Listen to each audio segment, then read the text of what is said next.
한국 글자가 알파벳보다 낫다는 것은 말이 안 됩니다. 중국의 한자를 따라 만든 글자인데 그걸 과학적이라고 하면 이미 한자는 과학의 최고봉입니다. 여기 미국의 한 언어학자가 한글의 우수성을 설명하며 학생들에게 한국의 역사를 설명하고 있습니다. 한글은 앞으로 세계에 남을 유일한 글자이며 영어까지 대체할 거라고 후원장담하고 있는데요. 오늘의 사연 시작합니다. 안녕하세요. 저는 미국에서 공부하고 있는 영국인 애니라고 합니다. 영국에서 지내다가 미국에 오니 친구들이 묻더라고요. 영국이 미국보다 훨씬 역사가 깊고 오래된 대학교가 많은 나라인데 왜 굳이 미국까지 가서 고생을 하냐고요. 미국은 과거 영국인들이 개척한 신대륙일 뿐이고 그들의 조상은 대부분 영국인이기 때문에 영국의 교육이 훌륭할 수밖에 없거든요. 그런데 저는 미국이라는 나라의 장점 때문에 미국을 선택했습니다. 바로 세계의 학생들이 모인다는 점이었어요. 영국에는 최근 아시아 사람들이 많아지면서 무언가 혼란스럽고 사회적으로 문제가 된다는 뉴스 기사들을 접한 적이 있거든요. 그들은 굉장히 심하게 떠들며 공공질서를 어지럽히고 영국에 와서도 자기 나라의 언어를 사용한다고 하더라고요. 영국에 왔으면 당연히 영어를 사용해야 하고 영어야말로 세계에서 가장 뛰어난 언어이며 알파벳도 가장 훌륭하고 위대한 문자잖아요. 영어권 국가가 아니라고 해도 영어는 꼭 배우는 것으로 알고 있고 각국에서 약간의 영어 정도는 사용하며 소통한다고 들었는데 너무 몰지각한 사람들이라는 생각이 들었습니다. 저희 부모님께서는 언제나 저에게 이런 말씀을 하셨죠. 전 세계인이 영어를 사용한다는 것은 영국인으로서 자부심을 가져야 해. 만약 프랑스나 독일이 세계를 지배했다면 그 나라 언어가 공용어가 되었겠지. 그러나 영국은 전 세계 최고의 나라였고 세계인들의 우상이 된 나라잖아. 평생 영국인인 것을 자랑스럽게 여겨야 하고 가난하고 가여운 아시아인들을 불쌍히 여기는 편이 좋아. 부모님께서는 영국에서 커피를 판매하시며 카페를 운영하기에 세상 정보에 굉장히 밝으신 편이거든요. 정말 고풍스러운 영국인의 직업이라고 생각하고 아시아처럼 식량난을 겪고 있는 곳에서는 상상치도 못할 음식이 커피일 테니까요. 영국의 물가가 비싸기 때문에 꽤나 많은 빚이 있는 편이시지만 그래도 하루에 2끼 이상의 빵과 우유를 먹고 산다는 것에 감사하며 살았죠. 늘 가난한 아시아 사람들은 하루에 한 끼도 못 먹는다는 이야기를 들었거든요.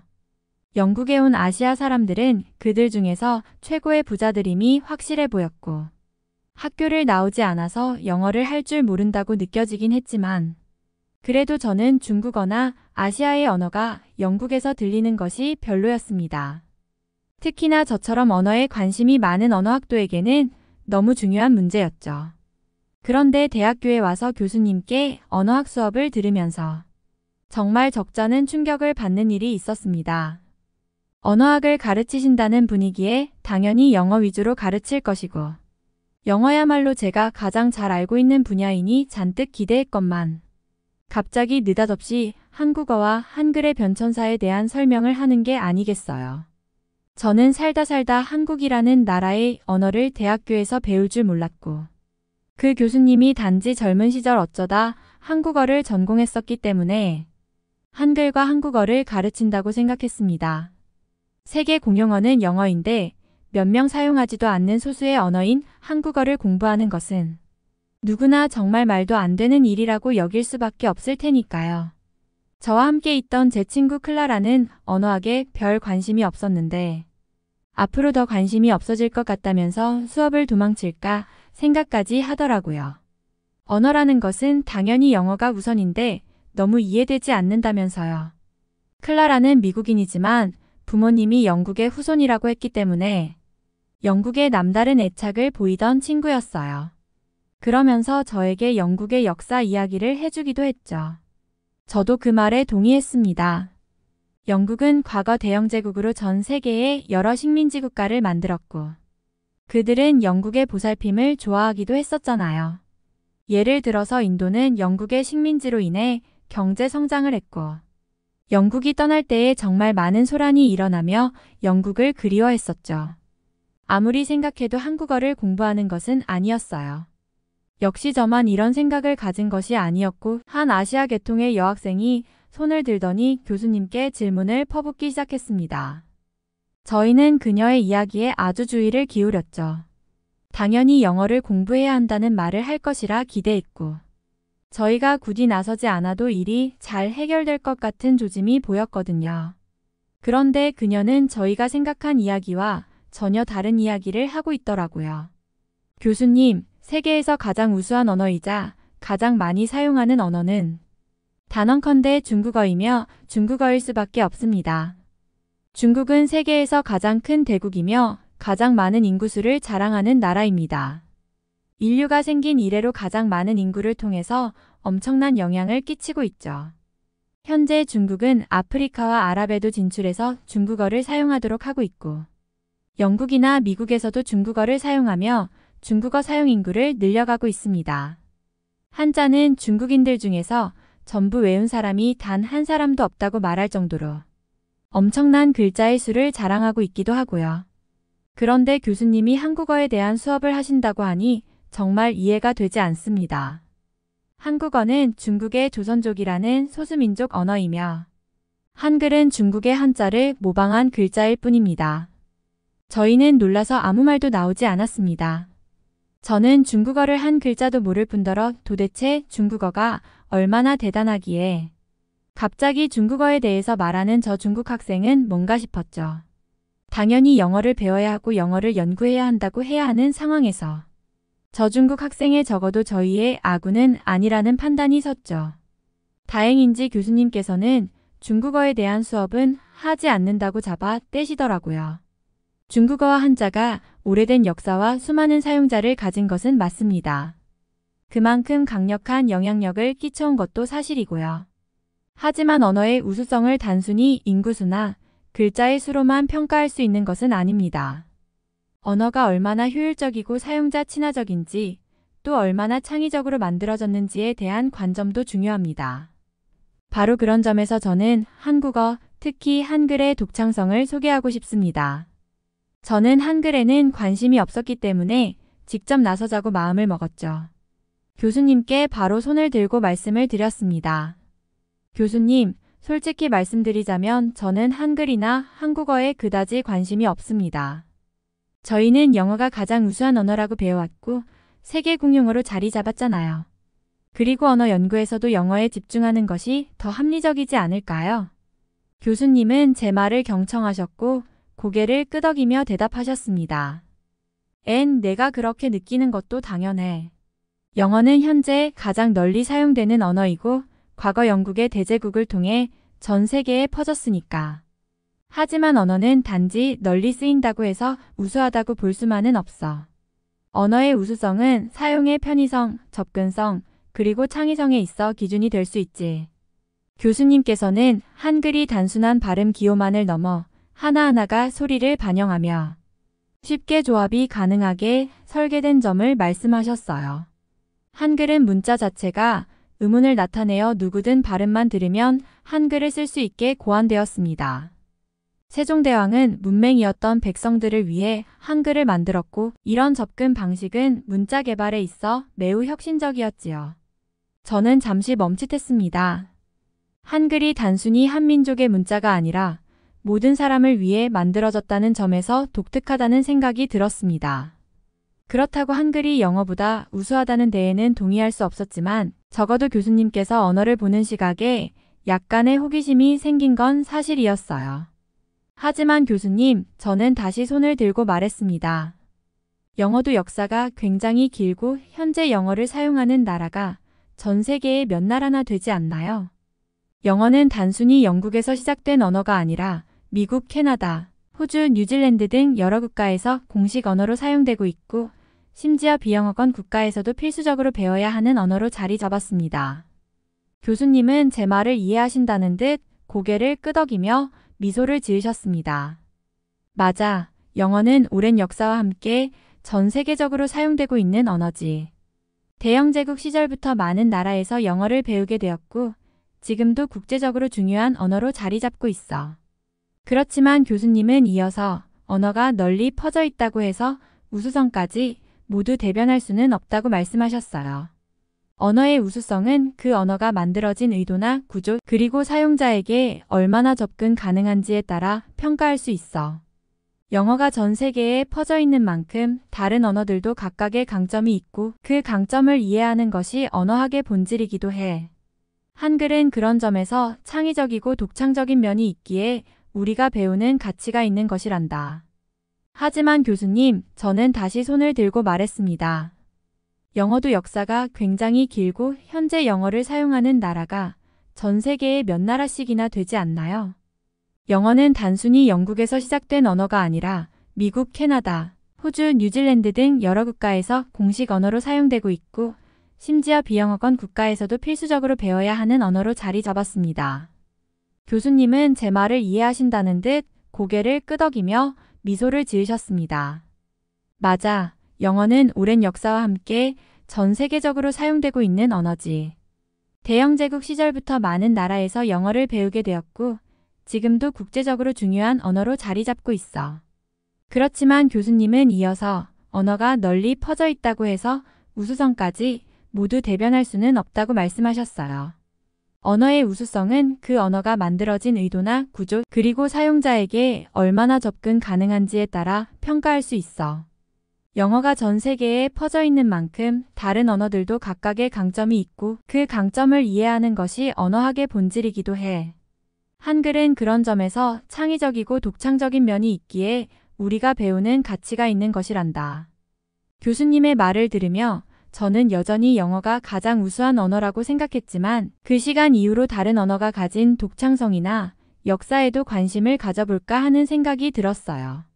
교수님은 미소를 지으며 본격적으로 한국어와 한글의 우수성에 대해 설명하기 시작하셨습니다. 한국어와 한글이 왜 특별한지 아마 제대로 들어본 적은 없을 거야. 먼저 한글은 조선시대 세종대왕이 주도해서 개발한 문자야. 백성들이 쉽게 배우고 쓸 수 있는 글자를 만들겠다는 취지로 설계된 거지. 실제로 1443년에 한글이 만들어진 이후 수백 년 동안 거의 변함없이 사용되고 있단다.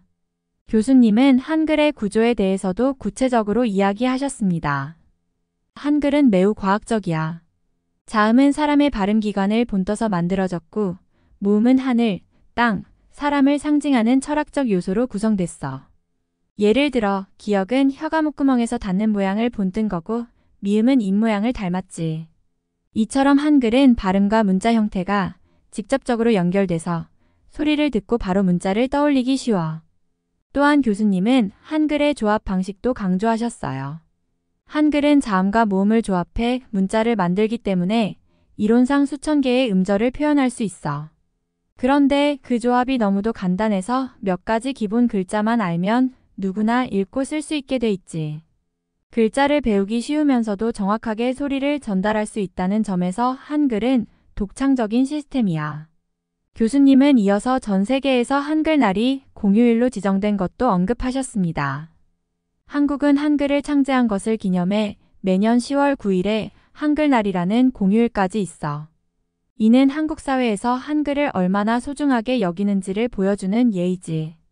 어떤 나라가 자국의 문자 창제를 기념하는 날을 국가 공휴일로 정할 정도로 자국 문자를 자랑스러워하겠니? 마지막으로 교수님은 한글의 영향력에 대해 설명하셨습니다. 최근에는 한글의 편리한 구조 때문에 여러 나라에서도 관심을 보이고 있어. 특히 인공지능이나 디지털 언어 처리 분야에서도 한글이 주목받고 있지. 글자 수가 많고 복잡한 언어들은 컴퓨터 처리에 어려움이 있는데 한글은 체계가 단순하고 규칙적이라 디지털 기술에 적합해. 그러니까 한글은 단지 역사적으로만 의미 있는 것이 아니라 현대 기술에도 최적화된 글자라는 거야. 교수님은 잠시 책상을 두드리시며 눈빛을 빛내셨습니다. 그런데 여러분, 혹시 최근 미국에서 가장 인기 있던 다큐멘터리 중에 한국과 한글에 대한 내용이 등장한 걸 알고 있나요? 저희는 모두 멍한 얼굴로 서로를 쳐다봤습니다. 다큐멘터리를 본 적이 없었고 사실 한국어와 관련된 프로그램이 미국에서 인기를 끌고 있다는 사실조차 생소했거든요. 교수님은 답답하다는 듯이 웃으며 말을 이으셨습니다. 미국뿐만 아니라 전 세계적으로 한국 문화와 한국어에 대한 관심이 빠르게 늘어나고 있어요. 음악, 영화, 심지어 음식까지 한국 문화가 세계 곳곳에서 주목받고 있는데 그 중심에는 항상 한국어가 있지요. 이 다큐멘터리에서는 한글이 얼마나 과학적이고 독창적인지, 그리고 한국어가 어떻게 전 세계에서 인기를 끌고 있는지를 다루고 있었어요. 교수님은 특히 한국어가 그 자체로 매력을 지닌 언어라고 강조하셨어요. 여러분이 언어학을 공부하는 학생이라면 세계적으로 주목받는 언어에 대해 아는 것이 당연한 거예요. 전 세계에서 한국어와 한글이 주목받고 있는데 언어학을 공부하면서도 그걸 모른다는 건 공부의 폭을 좁히는 셈이죠. 이어 교수님은 한국어의 국제적 성장도 언급하셨습니다. 몇 년 전만 해도 한국어를 배우는 외국인은 매우 적었지만 최근에는 전 세계에서 수백만 명이 한국어를 배우고 있답니다. 이 다큐멘터리에서도 전 세계 한국어 학습자가 늘고 있는 배경을 집중 조명했어요. 한류와 더불어 한국어가 그 나라들에서 얼마나 큰 영향력을 미치고 있는지 다루었고요. 교수님은 미소를 지으며 마무리하셨습니다. 그래서 여러분, 우리가 지금 배우는 한국어와 한글에 대해 이해하는 건 언어학도로서의 기본 소양이자 흥미로운 경험이 될 거예요. 단순히 영어나 프랑스어 같은 전통적인 국제어뿐 아니라 새로운 글로벌 언어로 떠오르는 한국어에 대해서도 폭넓게 알아두는 것이야말로 진정한 언어학도가 해야 할 일이니까요. 그때 중국인 학생이 고개를 갸우뚱하더니 자신의 스마트폰을 꺼내들고는 열심히 무언가를 검색하기 시작했습니다. 잠시 후 그는 자신만만한 얼굴로 손을 들더니 교수님께 말을 걸었습니다. 교수님, 제가 방금 바이두에서 찾아본 바로는 중국어가 세계에서 가장 우수하고 영향력 있는 언어라고 나오네요. 여기에도 분명히 나와 있습니다. 중국어를 배우면 두뇌 발달에 도움이 되고 세계에서 가장 복잡하고 깊이 있는 언어로 인정받고 있대요. 저희는 당황스러웠지만 교수님은 조용히 미소 지으며 그의 말을 들어주셨습니다. 그 학생은 또 다른 근거를 찾았는지 화면을 가리키며 다시 말을 이어갔습니다. 보세요. 여기 바이두에 따르면 중국어가 가장 오래된 문명에서 사용된 글자고 한자가 전 세계적으로 쓰이는 글자이기 때문에 영어와 한글보다 더 우수하다고 나옵니다. 또 이 기사는 미국에서도 앞으로 중국어를 필수 언어로 배우게 될 거라고 예측하고 있어요. 하지만 우리가 보기에도 그의 주장은 엉터리였습니다. 바이두에서 긁어온 정보들은 신빙성보다는 중국어를 우상화하는 내용이 대부분이었고 객관적인 사실과 거리가 먼 과장된 이야기들이었거든요. 중국어를 쓰면 더 높은 수준의 사고를 할 수 있다. 중국어는 천하무적의 언어로서 미래 세계를 지배할 언어다 같은 말들이었으니 어쩐지 다들 미소를 지으며 고개를 갸웃거리기만 했습니다. 교수님은 그 학생의 말을 끝까지 경청하신 뒤 차분히 답하셨습니다. 중국어가 오랜 역사를 가진 영향력 있는 언어라는 점에는 동의해요. 하지만 바이두에서 찾은 글이 다소 중국어를 미화한 것 같네요. 언어의 우수성은 사용자 수나 단순한 유서에만 있는 게 아니라 얼마나 많은 사람들이 효과적으로 배우고 소통할 수 있는지, 또 현대 사회의 여러 기술과도 얼마나 잘 맞아떨어지는지에 달려 있어요. 교수님의 설명이 끝나자마자 교실 여기저기에서 손이 하나둘씩 올라갔습니다. 모두 한국에 대해 새롭게 알게 된 사실들이 많았던지라 저마다 궁금한 점이 떠오른 눈치였습니다. 첫 번째 질문은 역사에 관심이 많았던 친구가 던졌습니다. 교수님, 한국은 어떻게 이렇게 오랜 기간 독창적인 문자를 발전시킬 수 있었나요? 중국과 가까웠으니 영향을 많이 받았을 텐데요. 교수님은 고개를 끄덕이며 미소를 지으셨습니다. 맞아요. 한국은 중국과 오랜 교류 관계를 유지해왔어요. 고대에는 여러 차례 문화와 사상이 오고 갔지만 그와 동시에 한국은 독립적인 문화를 발전시키려는 노력도 계속해왔죠. 특히 고려와 조선 같은 왕조는 강력한 자주성을 기반으로 자신들만의 언어와 문화를 보호하고 발전시키려고 했습니다. 그러자 또 다른 학생이 손을 들고 질문했습니다. 그럼 한자는 왜 쓰였던 거예요? 한글 이전에 다른 문자가 있었던 건가요? 좋은 질문입니다. 교수님이 대답하셨습니다. 한글이 창제되기 전에는 한국에서도 한자를 사용했어요. 문서를 작성하거나 학문을 할 때는 대부분 중국의 한자를 빌려 쓰는 것이 일반적이었죠. 하지만 한자는 배우기 어렵고 일반 백성들이 사용하기엔 제한이 있었어요. 그래서 조선시대의 세종대왕은 백성들이 쉽게 읽고 쓸 수 있는 글자가 필요하다고 판단해 한글을 창제한 겁니다. 당시엔 훈민정음이라고 불렸고 문자 창제의 목적 자체가 백성들이 더 쉽게 배우고 쓸 수 있도록 하기 위한 것이었어요. 수업이 점점 고대사에 대한 이야기로 깊어지자 누군가가 또 손을 들고 한국의 고대 국가들에 대해 질문했습니다. 교수님, 한국의 고대 국가들은 중국과 어떤 관계였나요? 한국의 고대사에는 여러 왕국이 있었어요. 예를 들면 고구려, 백제, 신라 같은 나라들이죠. 교수님이 말씀하셨습니다. 특히 고구려는 중국의 여러 왕조와 맞서 싸우며 강력한 나라로 이름을 떨쳤습니다. 고구려는 지금의 만주 지역까지 세력을 확장했기 때문에 중국과 여러 차례 전쟁도 벌였죠. 그렇지만 단순히 적대 관계만 있었던 건 아니에요. 때로는 교류를 통해 서로의 문화를 받아들이고 사신을 보내며 외교적 관계를 유지하기도 했답니다. 마지막으로 한국의 기술 발전에 대한 질문도 이어졌습니다. 한국이 지금 기술 강국으로 불리는데 그 배경에는 어떤 역사가 있었던 건가요? 교수님은 잠시 생각에 잠기신 후 설명을 이어갔습니다. 조선시대에는 과학기술의 황금기라 할 만큼 천문학, 의학, 인쇄술 등 여러 분야에서 뛰어난 기술이 개발되었어요. 예를 들어 금속활자, 인쇄술은 서양보다도 훨씬 앞섰죠. 지금도 그때의 창의성과 학문적인 토대가 한국 사회에서 중요한 역할을 하고 있어요. 그리고 현대에 와서도 한국은 빠르게 성장하며 전자, 통신, 반도체 같은 첨단 기술에서 세계적인 위치에 올랐습니다. 수업이 끝나고 나서도 저는 머릿속에 온통 한국에 대한 생각으로 가득했습니다. 교수님이 말씀해주신 한국의 독창적인 역사와 문화, 그리고 첨단 기술 이야기에 깊이 매료되었죠. 제가 깜짝 놀랐던 것만큼 클라라도 흥미가 생겼는지 수업이 끝난 후 같이 도서관으로 가서 한국에 대해 좀 더 알아보기로 했습니다. 클라라와 저는 책과 자료를 찾아가며 한국의 문화, 역사, 그리고 산업에 대해 읽기 시작했습니다. 그러던 중 도서관에서 우연히 새 친구 셀리를 만나게 되었어요. 셀리는 곧 한국으로 여행을 떠난다며 여행 준비로 한국에 대해 공부하고 있는 참이었죠. 우리는 금세 셀리와 한국 이야기로 꽃을 피우게 되었고 셀리는 한국이 얼마나 발달된 나라인지 구체적으로 설명해 주었습니다. 한국은 정말 놀라운 나라야, 셀리가 말했어요. 경제력만 해도 세계 상위권이야. 그리고 서울은 전 세계에서도 손꼽히는 현대적인 도시지.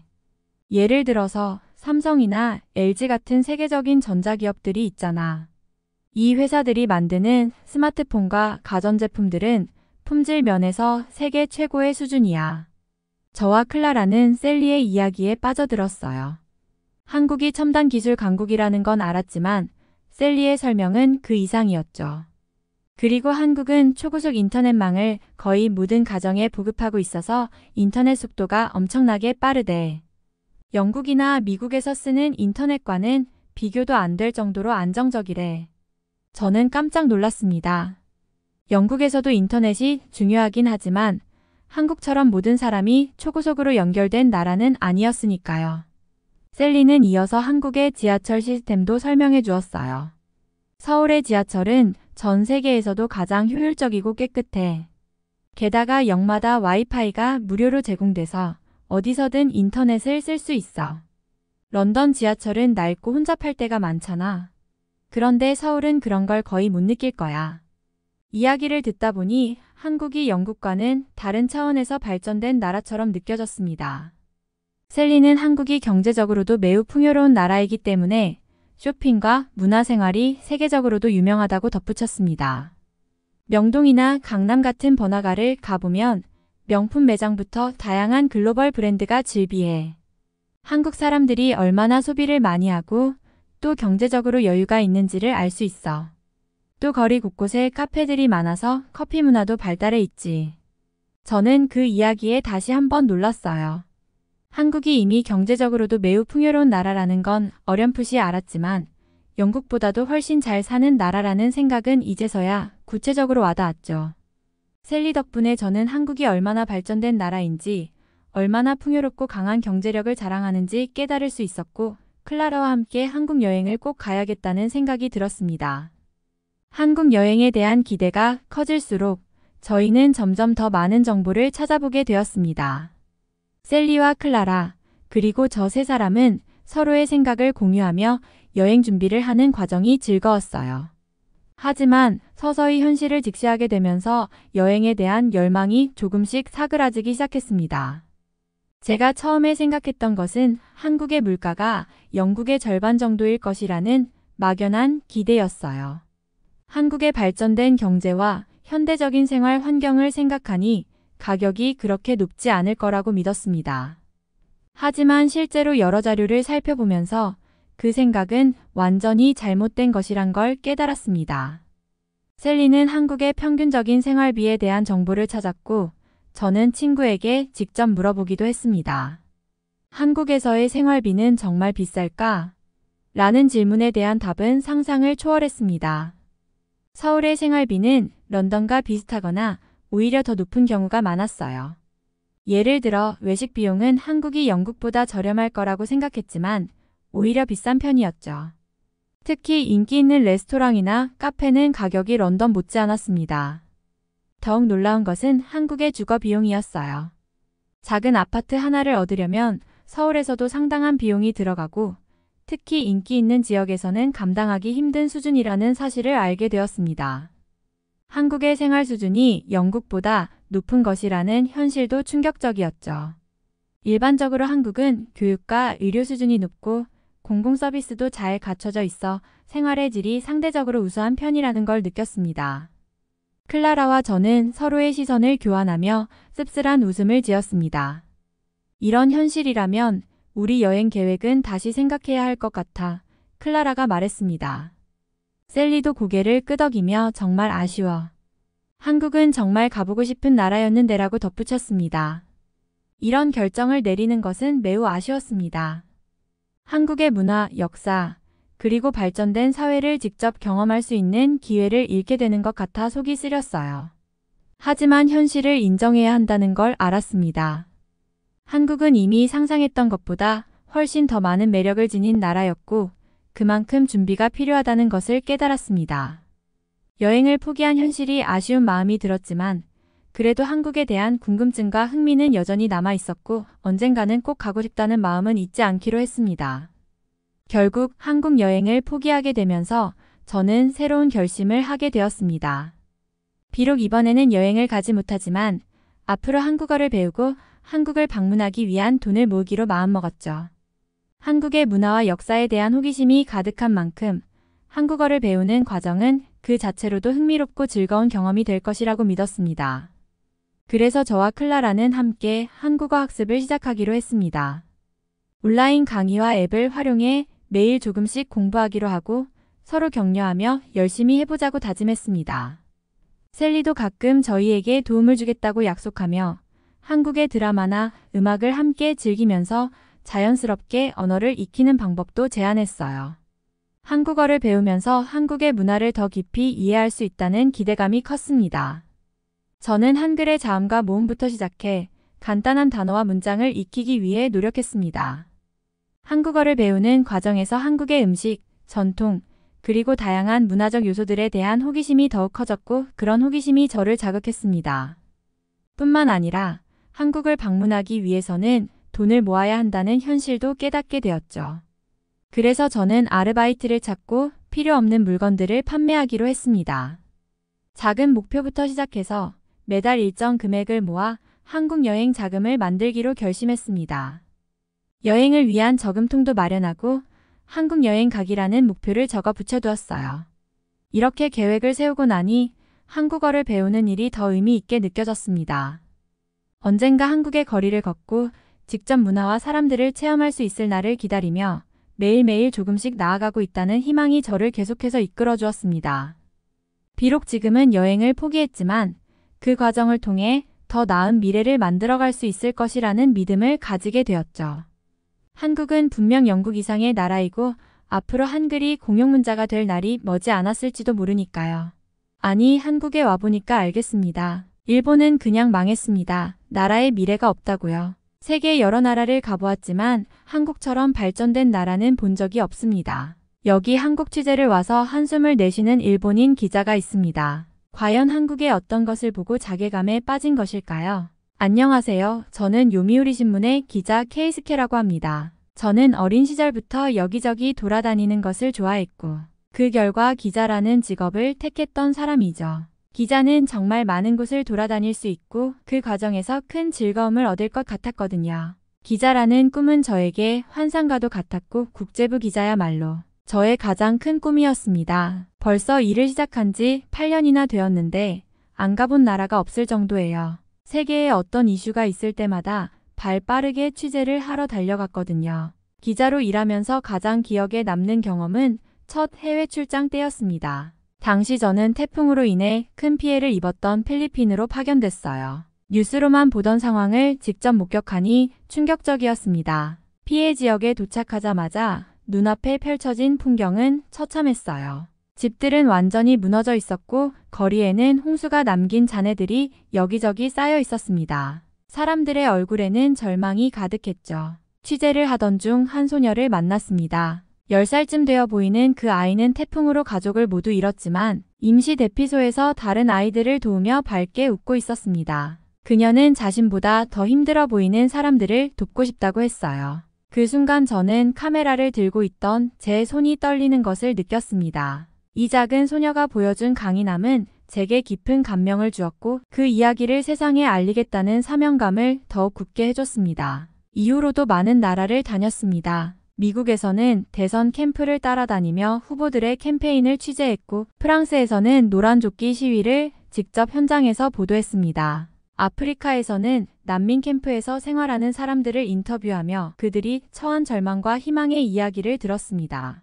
독일에서는 베를린의 역사적인 흔적들을 돌아보며 통일의 과정을 배우기도 했죠. 하지만 아무리 다양한 나라를 다녔어도 한국처럼 저를 충격에 빠뜨린 나라는 없었습니다. 이번 출장에서 한국을 방문한 이유는 AI 기술과 경제 발전을 주제로 한 취재 때문이었습니다. 저는 한국이 기술적으로 발전한 나라라는 사실은 알고 있었지만 막상 와보니 그 수준이 제가 상상했던 것 이상이었어요. 솔직히 말하자면 지금까지 다른 나라를 다니면서 그 나라가 선진화된 모습을 보더라도 일본보다 훨씬 뒤떨어졌다는 생각이 들거나 많아야 일본과 비슷하다는 인상을 받곤 했습니다. 예를 들어 미국에 갔을 때는 세계 초강대국이라는 이미지에 걸맞게 대규모 인프라와 자본의 힘을 느낄 수 있었지만 그 이면에 존재하는 낙후된 대중교통 시스템이나 도시 간의 균형 발전 문제를 보며 일본보다 특별히 나을 것은 없구나라고 생각했어요.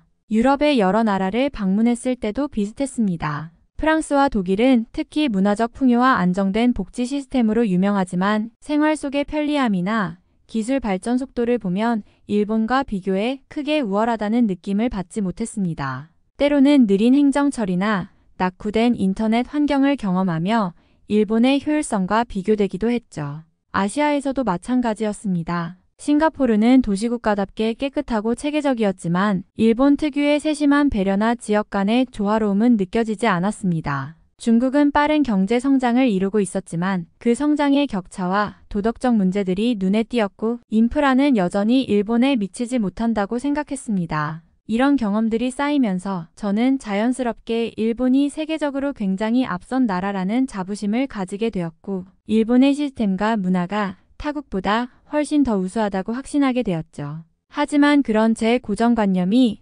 한국을 방문하면서 완전히 깨지고 말았습니다. 제가 한국을 방문하게 된 이유는 회사에서 새로운 테크놀로지와 경제 발전을 주제로 특집 기획을 준비하고 있었기 때문입니다. 글로벌 경쟁 속에서 일본 경제가 활로를 찾으려면 다른 나라의 기술 발전과 경제 전략을 깊이 분석할 필요가 있다는 의견이 사내에서 나왔고 특히 한국이 주목받는 이유는 그들의 AI 기술과 IT 산업이 세계적으로 빠르게 성장하고 있기 때문이었습니다. 회의실에서 기획회의가 열렸을 때 편집장님은 케이스케, 이번엔 내가 가야 할 것 같다라고 말씀하셨습니다. 이유를 물으니 국제부 기자 중 제가 가장 최근에 기술 관련 기사를 많이 다뤘다는 것이었죠. 사실 처음에는 반신반의했습니다. 한국에 대해서는 막연히 반도체 강국이라는 이미지 정도만 가지고 있었고 그마저도 일본과 비교해 얼마나 특별할지에 대해 의문이 있었으니까요. 결국 일본도 반도체 산업에서 세계를 선도해 왔으니 큰 차이는 없겠지라는 생각이 머릿속을 떠나지 않았습니다. 하지만 회사 내에서는 한국에 대한 관심이 꽤 높았습니다. 특히 편집장님은 일본은 지금 여러모로 고착 상태에 있지만 한국은 뭔가 다르게 움직이고 있는 것 같아. 그 차이를 정확히 짚어보자라고 강조했습니다. 다른 동료들도 한마디씩 보탰습니다. 한국은 오지와 AI를 활용한 스마트시티 구축이 빠르다던데 일본은 AI 기술도 실생활에 적용하는데 시간이 걸리지만 한국은 벌써 의료, 교육, 그리고 금융까지 폭넓게 사용하고 있다더라. K 콘텐츠 열풍도 경제에 큰 영향을 미치는 요소라고 하더군. 문화산업의 수출 규모를 봐도 일본보다 훨씬 앞서 있다는 말이 있어. 이런 이야기를 듣다 보니 저도 점점 흥미가 생기기 시작했습니다. 도대체 어떤 모습이길래 이렇게 높게 평가받는 걸까? 하는 의문도 있었고 한편으로는 기자로서 일본과 한국의 차이를 정확히 이해하고 싶다는 책임감도 생겼습니다. 그렇게 해서 저는 취재 계획을 세우고 비행기를 타게 되었습니다. 인천공항에 내리는 순간부터 그리고 서울 시내로 들어가는 길에서 본 풍경들까지 저는 조금씩 알 수 있었습니다. 이번 취재가 단순한 탐방이 아니라 제 생각에 큰 전환점이 될지도 모른다는 예감이 들었죠. 사실 회사 내에서뿐만 아니라 제 주변에서도 한국에 대한 이야기는 끊이지 않았습니다. 친구들은 요즘 한국이 세계 최고라던데 일본도 이제 좀 배워야 하지 않을까? 라는 말을 하곤 했고 가족들조차 한국의 발전에 놀라는 눈치였습니다. 심지어 14살 된 제 조카는 요즘 한글을 배우며 한국어로 자기소개까지 할 정도로 한국에 푹 빠져 있었습니다. 처음에는 그냥 K-팝이나 드라마 같은 대중문화에 심취해서 그러겠거니 했습니다. 하지만 그의 책상에는 한국 역사책과 한국 관련 뉴스 기사가 잔뜩 쌓여 있었습니다. 한국어 공부에 얼마나 열정을 쏟고 있는지 가족 모임에서 한국어로 안녕하세요. 저는 다이스케입니다. 라고 당당하게 말하는 모습을 보며 놀랄 수밖에 없었죠. 하지만 저는 그런 분위기에 쉽게 동조하지 않았습니다. 솔직히 말하면 한국이 아무리 발전했다고 해도 결국 일본 아래 있는 나라라는 고정관념이 깊었습니다. 일본은 메이지 유신 이후 세계에 본격적으로 이름을 알린 선진국이고 기술과 경제적으로 오랜 시간 동안 아시아를 대표하는 나라로 자리 잡아왔습니다. 한국은 전쟁 이후 일본의 도움을 받아 경제 성장을 시작했다는 점에서 아무리 성장했다 해도 일본을 따라잡을 수 없다는 생각이 머릿속에 자리 잡고 있었던 거죠. 게다가 한국의 발전에 대해 이야기를 들을 때마다 저는 속으로 저건 그냥 일시적인 현상이겠지라고 넘기곤 했습니다. 한국이 반도체나 전자제품 산업에서 두각을 나타낸다 해도 일본의 장인 정신과 기술력은 따라올 수 없을 거라고 확신했어요. K-팝 열풍이 전 세계를 강타하고 있다고 해도 일본 문화 역시 여전히 세계적으로 사랑받고 있다고 생각했습니다. 이런 고정관념 때문에 한국이 일본을 뛰어넘을 수 있다는 의견은 전혀 신경 쓰지 않았습니다. 그런데 이번 취재가 결정된 뒤 자료를 조사하다 보니 제 생각이 점점 흔들리기 시작했습니다. 한국이 AI 기술, 반도체 산업, 그리고 문화, 콘텐츠 등 다양한 분야에서 일본을 앞서고 있다는 데이터를 접할 때마다 마음 한구석에서 묘한 불안감이 피어올랐습니다. 설마 정말? 하는 생각이 들었죠. 하지만 직접 확인하기 전까지는 믿을 수 없었습니다. 그리고 인천공항에 발을 내디디는 순간 제 머릿속에 깊게 뿌리내려 있던 한국에 대한 고정관념이 단숨에 산산이 부서졌습니다. 공항 내부는 마치 미래 도시를 옮겨놓은 듯한 모습이었어요. 건물은 깨끗하고 세련됐으며 모든 시스템이 완벽하게 자동화되어 있었습니다. 안내 표지판은 여러 언어로 정교하게 구성되어 있었고 공항 직원들의 서비스는 말 그대로 환상적이었죠. 저는 무심코 이게 진짜 한국이라고? 라는 말을 중얼거렸습니다. 사실 일본의 나리타 공항이나 간사이 공항도 훌륭하다고 생각했지만 인천공항은 차원이 달랐습니다. 모든 것이 첨단 기술로 무장되어 있고 그 규모와 편리함은 일본의 공항과는 비교도 되지 않았어요. 특히 입국 심사 과정을 보며 놀라지 않을 수 없었습니다. 짧은 대기 시간과 효율적인 시스템은 저를 감탄하게 만들었죠. 저는 이 순간 깨달았습니다. 일본 공항이 세계적으로 칭송받는다는 자부심이 얼마나 허망한 것이었는지를요.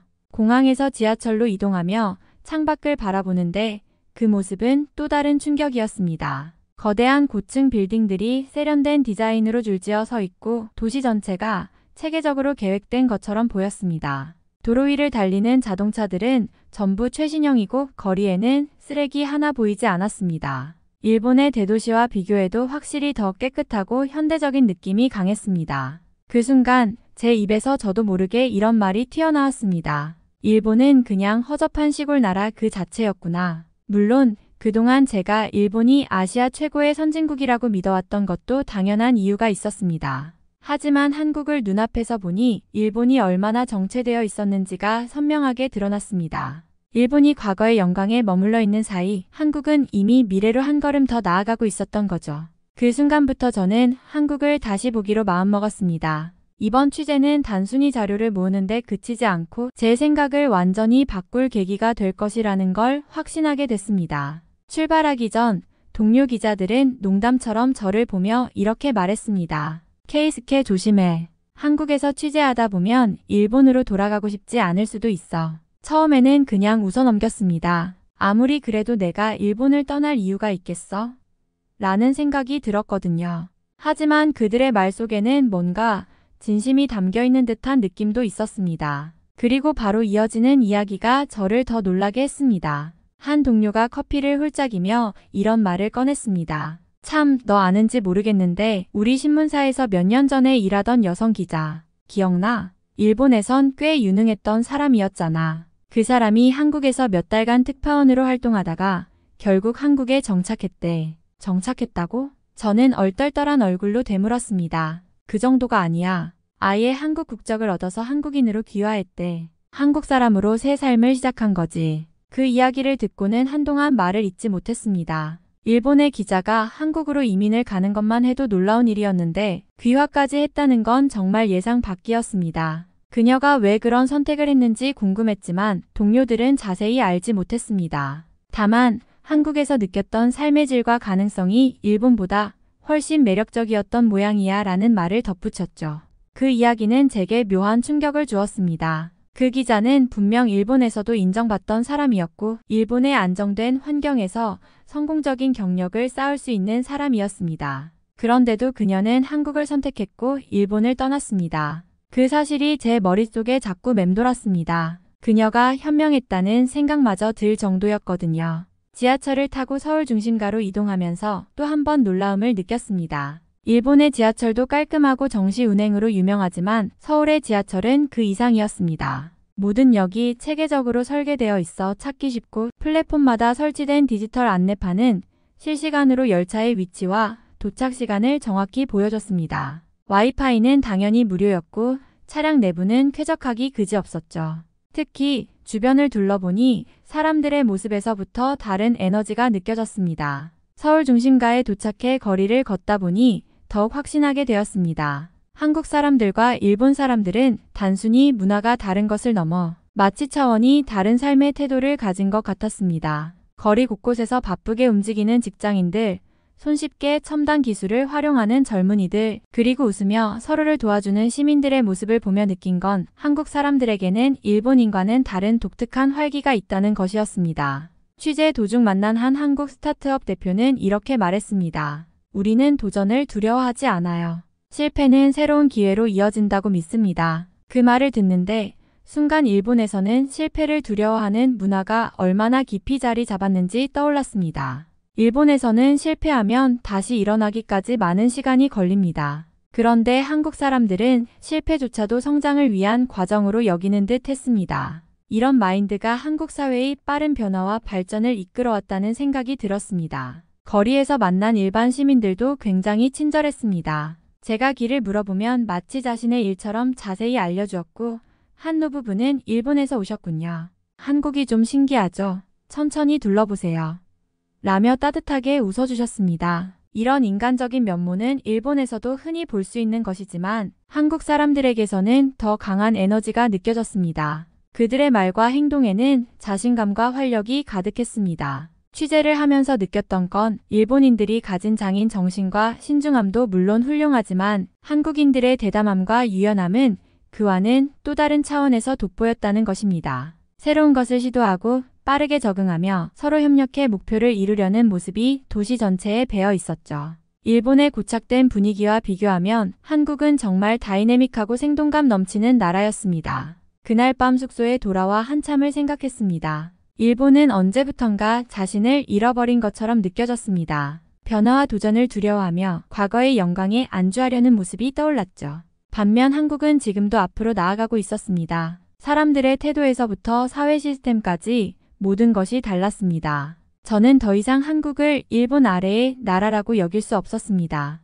오히려 한국에서 배우고 따라가야 할 점이 너무 많다는 걸 절실히 깨닫게 되었습니다. 다음 날 한국 AI 산업과 관련된 전문가를 만나 취재를 진행했습니다. 미팅 장소는 서울의 테헤란로에 위치한 한 첨단 기술 기업의 사무실이었는데 문을 열고 들어서는 순간부터 다른 차원이 느껴졌습니다. 사무실은 단순히 세련되고 현대적이기만 한 것이 아니라 효율성과 창의성을 극대화하기 위해 설계된 공간 같았습니다. 직원들은 활기차게 일하고 있었고 대형 디스플레이에는 실시간으로 AI 프로젝트와 관련된 데이터와 그래프가 보여지고 있었습니다. 취재를 시작하며 가장 놀랐던 건 이곳 전문가들의 깊이 있는 지식과 체계적인 설명 방식이었습니다. 인터뷰에 응한 AI 연구 책임자는 설명을 시작하기 전에 제게 이렇게 물었습니다. 일본에서 AI에 대해 어떻게 접근하고 있나요? 구체적인 사례가 있으면 말씀해 주세요. 저는 일본의 방향성에도 관심이 많습니다. 그는 이미 일본 AI 산업의 강점과 약점을 잘 파악하고 있었고 그걸 기반으로 한국 AI의 발전 방향을 제시하며 대화를 이어갔습니다. 그가 보여준 자료는 방대했고 모든 것이 근거와 데이터로 뒷받침되어 있었습니다. AI 기술이 단순히 산업적 용도에 머물지 않고 사회 문제, 해결, 교육, 의료 등 다양한 분야에서 어떻게 활용되고 있는지 구체적으로 설명해 주었죠. 그와 대화를 나누며 일본에서 취재했던 전문가들이 떠올랐습니다. 그들은 물론 훌륭한 지식을 가지고 있었지만 이런 식의 통찰력과 체계적인 접근 방식은 찾아보기 어려웠습니다. 일본에서는 대체로 기술의 현재 상태와 기존 연구를 기반으로 한 논의가 주를 이뤘다면 한국에서는 기술이 미래에 어떤 변화를 가져올지 그리고 그 변화 속에서 인간의 삶이 어떻게 개선될지를 중심으로 이야기가 전개되었습니다.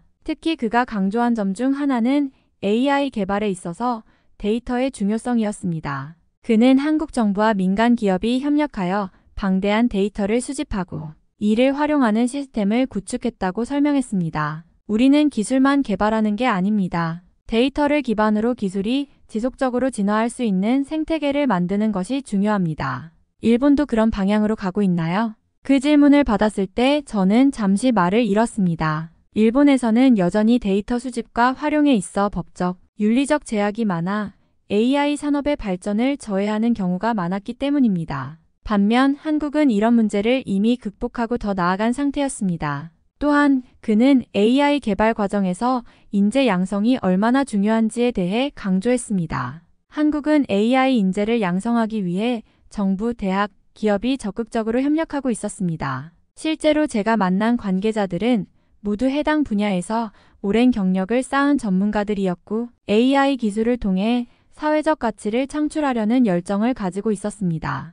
결국 기술은 사람을 위해 존재해야 합니다. 저희는 기술의 윤리성과 사회적 책임을 항상 고민합니다. 라는 그의 말이 마음 깊이 와닿았습니다. 취재를 마치고 사무실을 떠나는 길에 문득 일본에서의 취재 경험이 떠올랐습니다. 일본에서도 AI 전문가들을 만났지만 대부분은 현 상황의 문제점에만 집중하거나 기술적 측면에만 치중했던 경우가 많았습니다. 반면 한국은 문제를 넘어 미래를 바라보고 있었습니다. 이 차이가 한국 AI 산업의 경쟁력을 만들어내고 있다는 생각이 들었습니다. 이날 저는 단순히 기술 수준의 차이를 넘어서 사고방식과 접근 방법 자체가 일본과 한국이 얼마나 다른지를 다시 한번 깨닫게 되었습니다. 한국에서 AI 산업 관련 취재를 마친 후 돌아가는 길, 자연스럽게 일본의 상황과 비교하지 않을 수 없었습니다. 한국은 AI 기술을 삶의 모든 영역에 자연스럽게 통합하며 앞으로 나아가고 있는 반면 일본은 아직도 과거의 방식에 발목을 잡히고 있다는 생각이 들었습니다.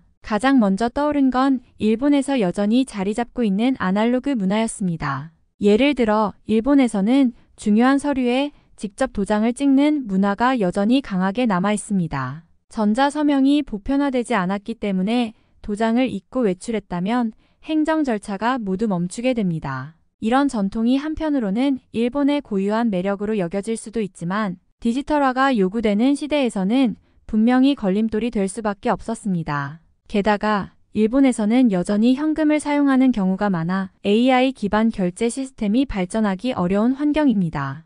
한국에서는 QR코드 결제나 스마트폰 결제가 일상화되어 있어 지갑을 들고 다니지 않아도 전혀 문제가 되지 않았습니다. 하지만 일본에서는 현금을 준비하지 않으면 음식조차 제대로 사 먹을 수 없는 경우가 비일비재합니다. 이는 AI 기술이 효율성을 발휘하기 힘든 구조를 만들고 있었습니다. 그런 일본의 현실을 떠올리며 저는 문득 이런 생각이 들었습니다. AI 기술은 결국 데이터를 기반으로 움직이고 이를 통해 인간의 삶을 더욱 편리하고 효율적으로 만드는 것이 목표입니다. 그런데 일본처럼 여전히 아날로그 방식에 의존하는 문화에서는 데이터, 수집부터 활용까지 모든 단계가 더딜 수밖에 없습니다. 그리고 이는 시간이 지날수록 일본인들에게 불리하게 작용할 것입니다. 특히 한국에서는 모든 행정 절차가 디지털화되어 있어 AI 기술과 손쉽게 결합될 수 있었습니다. 스마트폰 하나로 모든 것이 해결되는 환경은 한국의 기술 발전을 더욱 가속화시키고 있었죠. 반면 일본은 여전히 서류를 들고 다니며 줄을 서야 하는 일상이 반복되고 있습니다. 이 차이는 기술 발전 속도뿐 아니라 국민들의 인식에도 큰 영향을 미치고 있었습니다. 한국에서의 취재를 통해 저는 단순히 AI 기술 그 자체만이 아니라 그 기술을 받아들이고 활용하는 사회적, 문화적 환경이 얼마나 중요한지를 뼈저리게 느꼈습니다. 그리고 일본은 그 환경을 개선하지 않는 한 AI 기술 경쟁에서 계속 뒤처질 수밖에 없다는 사실도 깨닫게 되었습니다. 그날 밤 숙소로 돌아가는 길에 이런 생각이 머릿속을 떠나지 않았습니다. 우리는 아직도 너무 많은 것을 과거에 묶어두고 있는 게 아닐까? 일본이 진정으로 AI 시대를 맞이하려면 기술보다도 먼저 바뀌어야 할 것은 우리의 사고방식과 문화일지도 모른다. 며칠 전 회사에서 큰 논란이 된 사건이 있었습니다. 바로 일본 내의 고질적인 아날로그 문화 때문에 벌어진 일이었죠. 사건은 다름 아닌 회사가 주관한 대규모 국제 AI 포럼 준비 과정에서 발생했습니다. 이번 포럼은 AI를 주제로 한 만큼 최첨단 기술을 강조하며 일본의 입지를 보여줄 절호의 기회로 여겨졌습니다. 전 세계의 석학들과 기업인들이 모이는 자리였고 회사 내부에서도 모두가 중요한 행사라고 입을 모았죠. 하지만 막상 준비 과정은 답답하기 그지없었습니다. 행사 등록 절차부터 참가자 확인, 심지어 발표 자료까지 모두 디지털화된 형식으로 요구되었지만 일본 내 협력업체와 정부기관은 여전히 전통적인 방식을 고집했습니다. 행사 등록을 위해 작성된 수십 장의 문서를 스캔해 이메일로 보내달라는 요청이 들어왔고 서명 하나에도 도장이 꼭 필요하다는 이야기가 오갔습니다. 이런 상황은 우리 회사의 젊은 직원들을 좌절하게 만들었습니다. 그중 특히 문제가 되었던 것은 행사 발표 자료를 외국 협력사에 전달하는 과정에서 벌어진 일이었습니다. 외국 협력사는 클라우드 기반 시스템을 통해 자료를 공유하자고 제안했지만 일본 측에서는 보안 문제를 이유로 USB를 사용해 직접 전달하겠다고 주장했습니다. 결국 협력사의 담당자가 직접 일본으로 와서 자료를 받아갔습니다. 이 과정에서 수많은 시간이 낭비되었고 준비 일정은 뒤로 미뤄졌습니다. 더 큰 문제는 실제 행사 당일에 발생했습니다. AI 포럼에 참가한 한 외국 기업의 대표가 행사 등록 확인을 위해 디지털 QR코드를 제시했지만 일본 측에서는 이를 처리할 시스템이 없었습니다. 그 결과 그 대표는 한동안 입장을 거부당했고 회사는 행사 후 일본은 왜 여전히 이런 비효율적인 방식을 고집하는가?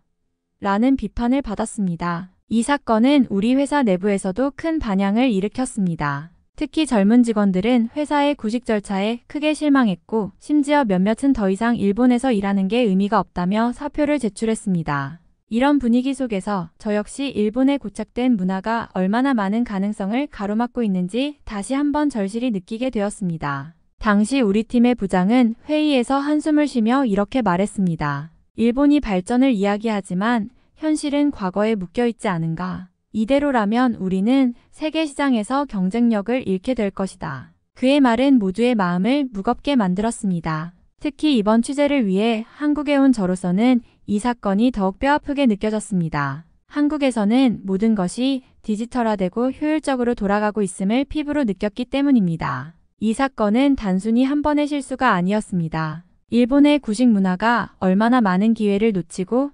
국제사회에서 뒤처지게 만드는지를 보여주는 생생한 사례였습니다. 한국에 대해 취재를 진행하면서 저는 점점 더 충격적인 사실들을 깨닫게 되었습니다. 한국은 단순히 기술적으로 발전한 나라가 아니라 디지털 문명과 사회 전반의 효율성 측면에서도 세계에서 가장 앞서 나가는 나라 중 하나였습니다. 가장 큰 인상은 바로 그 속도였습니다. 한국에서는 디지털 혁신이 일상에 너무나 자연스럽게 녹아들어 있어 기술을 사용하는 것이 거의 본능처럼 되어 있었습니다. 예를 들어 스마트폰을 통한 QR코드 결제, 대중교통 시스템의 효율성, 온라인 플랫폼을 통한 모든 행정 절차가 그저 일상적인 일이었죠. 이런 시스템은 경제적인 효율성은 물론 국민들의 삶의 질도 비약적으로 향상시켰습니다. 그리고 그 속도를 이끄는 것은 단순히 기술뿐만 아니라 한국인들의 부지런함과 성실함이었습니다. 저는 한국에서 만난 사람들 모두가 일을 빠르고 정확하게 처리하는 모습에 놀랐습니다.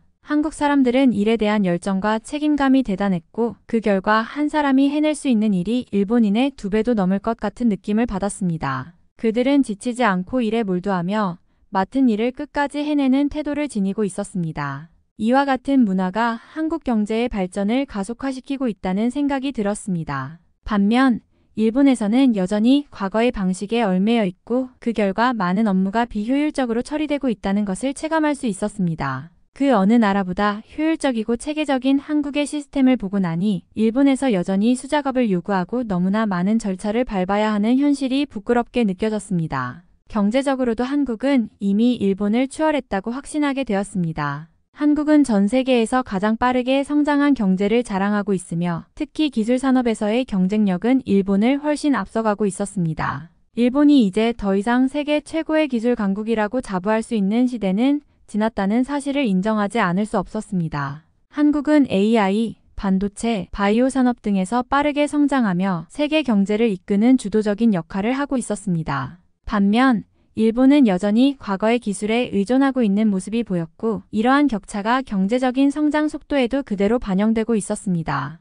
이 모든 것을 직접 보고 느끼고 나니 한국의 미래가 너무나 밝다는 생각이 들었습니다. 그들의 디지털 혁명과 사람들의 끊임없는 노력 덕분에 한국은 이미 일본을 넘어섰고 이제는 전 세계에서 주목받는 강국으로 자리 잡고 있다는 사실을 확실히 깨닫게 되었습니다. 이 모든 경험이 저를 완전히 변화시켰고 이제는 더 이상 일본이 한국보다 앞선 나라라는 고정관념을 가질 수 없게 되었습니다. 취재를 계속하면서 저는 점점 더 한국에서 살고 싶다는 생각이 강해졌습니다. 처음 한국에 왔을 때 단순히 취재를 위해 온 것이라 생각했지만 이제는 이 나라에서 살아가고 싶다는 감정이 깊어졌습니다. 한국의 역사와 전통, 그리고 디지털 혁명과 AI 기술까지 모두 결합되어 있는 이 사회에서 생활하는 것이 얼마나 멋지고 흥미로운 일인지 깨닫게 되었습니다. 특히 회사에서 예전에 함께 일하던 여직원의 이야기가 떠올랐습니다. 그 여직원은 몇 년 전 갑자기 사표를 제출하고 한국으로 이주해 한국인으로 귀화했다는 소식을 들었을 때 모두가 깜짝 놀랐습니다. 당시 저는 그 이유를 잘 이해하지 못했었습니다. 왜 굳이 한국에 가서 새로운 삶을 시작해야 했는지 일본에서 좋은 직장도 갖고 있었는데 왜 그랬을까 싶었죠. 하지만 한국에 와서 그 여직원의 결정을 완전히 이해하게 되었습니다. 한국은 전통적인 면에서도 강하게 뿌리를 내리고 있는 나라이지만 동시에 디지털 사회와 첨단 기술 산업에서도 세계를 선도하고 있습니다. 한국에서 사람들은 빠르게 변화하는 기술을 일상 속에 통합하고 그 속도와 효율성은 일본에서는 경험할 수 없는 수준이었습니다. 이곳에서 사람들은 과거의 전통을 지키면서도 미래를 향해 빠르게 나아가고 있었죠. 특히 AI와 디지털 환경의 발전은 일본에서 느끼지 못한 새로운 차원의 경험을 선사했습니다. 그녀가 한국으로 이주한 이유를 이제는 알 것 같았습니다. 한국은 일본보다 훨씬 더 혁신적이고 발전적인 환경을 제공하는 곳이었습니다. 그곳에서 사람들은 디지털화와 AI 기술을 통해 더 빠르고 효율적인 삶을 살아가고 있었고 이는 저에게도 큰 자극을 주었습니다. 일본에서 느꼈던 그 답답한 현실과 비교하면 한국은 마치 미래에 살고 있는 것 같은 느낌이었습니다. 그렇게 생각하면서 저는 점점 더 한국에서 살고 싶다는 마음이 강해졌습니다. 일본으로 돌아가기 싫었습니다. 일본에서의 일상은 이제 너무나 반복적이고 변화가 없으며 기술적인 혁신이 너무 더디게 진행되고 있는 것처럼 느껴졌습니다. 반면 한국은 변화의 속도가 빠르고 그 속도에 발맞춰 살아가는 사람들의 에너지와 열정이 느껴졌습니다. 그곳에서 살아가며 더 많은 것을 배우고 변화의 물결에 몸을 실으며 새로운 기술의 발전을 직접 경험하고 싶었습니다. 한국에서의 삶은 단순히 물리적인 장소를 넘어서 그곳에서 살아가는 사람들의 정신과 태도까지도 저를 매료시켰습니다. 그 여직원이 한국으로 이주한 이유를 이제는 온전히 이해할 수 있었고 저 역시 그 길을 가고 싶다는 생각을 하게 되었습니다. 한국에서의 삶은 제게 있어 새로운 시작이자 도전이 될 것이라는 확신이 들었습니다. 취재를 마친 후 저는 회사에 연차를 길게 써서 한국으로 다시 가기로 결심했습니다. 한국에서의 짧은 취재 기간 동안 너무 많은 것을 배웠고 그곳에서 해보고 싶은 일이 넘쳐났습니다.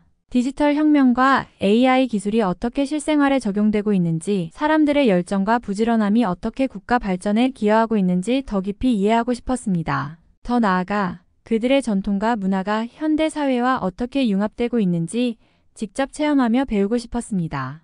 일본으로 돌아가면 다시 그 답답한 환경으로 돌아가는 것이겠지만 한국은 그 어느 때보다 역동적이고 혁신적인 나라이기 때문에 다시 가고 싶은 마음이 굴뚝 같았습니다. 한국에서의 경험을 통해 얻은 깨달음은 일본에서는 이제 쉽게 경험할 수 없는 것들이었고 그곳에서 더 많은 기회를 얻을 수 있다는 확신이 들었습니다. 섬나라인 일본에서 살아가는 것에는 한계가 분명하다는 생각이 들었습니다. 일본은 이제 더 이상 급격하게 발전할 수 있는 여지가 많지 않은 나라라는 느낌이 강했습니다. 과거에는 세계적인 기술 강국으로 자랑스러웠지만 이제는 그 속도와 효율성에서 한국을 비롯한 다른 나라들에게 밀리고 있다는 현실을 마주하게 되었습니다. 그 점에서 한국은 이제 일본보다 훨씬 더 큰 가능성을 가진 나라라는 것을 실감할 수 있었습니다. 그래서 저는 한국으로 다시 가기로 결심했고 그곳에서 더 많은 것을 배우고 경험하며 새로운 도전을 하고 싶었습니다. 일본에서 다시 살아가기에는 더 이상 매력을 느낄 수 없었고 그 대신 한국에서의 삶을 선택하는 것이 제게 더 의미 있는 일이었습니다. 정말 이번 취재를 통해서 저는 한국으로의 귀화를 꿈꾸게 되었고 한국어를 배우며 한국에서 해보고 싶은 일에 대한 생각을 하고 있죠. 일본인 통역사가 되어 일본과 한국의 이야기를 다루는 사람이 되려는 꿈도 가졌거든요. 아마 앞으로는 일본이 절대 한국을 따라잡을 수 없을 것 같다는 생각이 들고 왜 깨어있는 일본인들이 한국을 찾는 것인지 알 것 같습니다. 일본인들의 조상은 대부분 한국에서 왔다고 하는데 왜 일본에서는 한국을 조상의 나라라고 생각하지 않는지 모르겠네요. 빨리 한국으로 건너가서 한국인들과 생활하며 즐거운 시간을 보내고 싶네요. 이번 사연은 여기서 마무리하도록 하겠습니다. 끝까지 시청해주셔서 감사드립니다. 좋아요와 구독은 영상 제작에 큰 힘이 됩니다. 꼭 한 번씩만 눌러주세요. 감사합니다.